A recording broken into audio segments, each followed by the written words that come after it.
Hello, everybody. Thanks a lot for the pilgrimage that we made to the Christ Cathedral. Something I remember learning when I was in Europe was seeing people go on pilgrimage and seeing, unfortunately, there's not a lot of religious practice, but a lot of times I'd be visiting a beautiful church. You might see a small family or somebody there making their own pilgrimage. And it really made me think about the way we live out the faith because I think so often the experience of most people is that it's all very duty driven, so like I go to mass because I have to.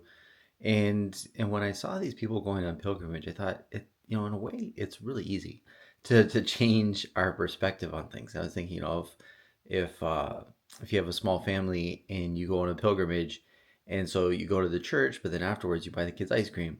Well, then they're associating this with a very positive memory. And so I think that pilgrimage is something that is important and something that can help us live the faith in a more natural way and motivate ourselves because we're not robots. It's not just that we input, this information, you should go to mass, and then we do that automatically. We have to be constantly giving ourselves these different moments, these different opportunities to grow in the faith, yes, right? And it's not all about, eating ice cream or going to In and Out or whatever else it might be, but I think that, we live our religion as who we are, and we're human beings. And so we are body and soul.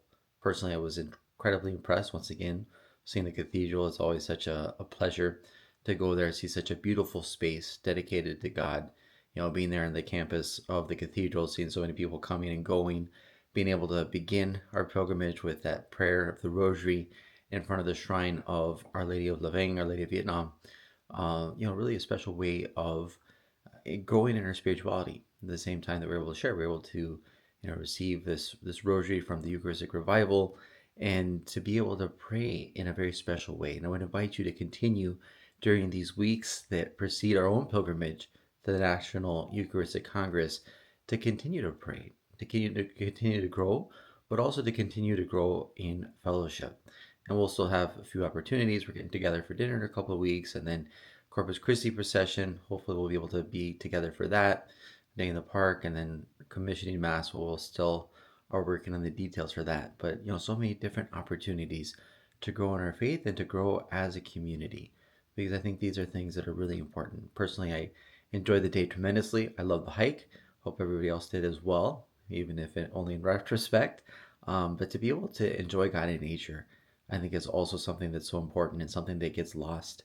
And that living in Southern California and being very much a secular or modern culture, we can lose sight of really enjoying the beauty of God in nature. And so a hike, being able to look at those views, being able to see the way that God paints with a very special paintbrush, all that can help us to grow in our appreciation for His creation and to recognize our dignity and the love that He gives us as His creatures. So I hope you have a great day. God bless.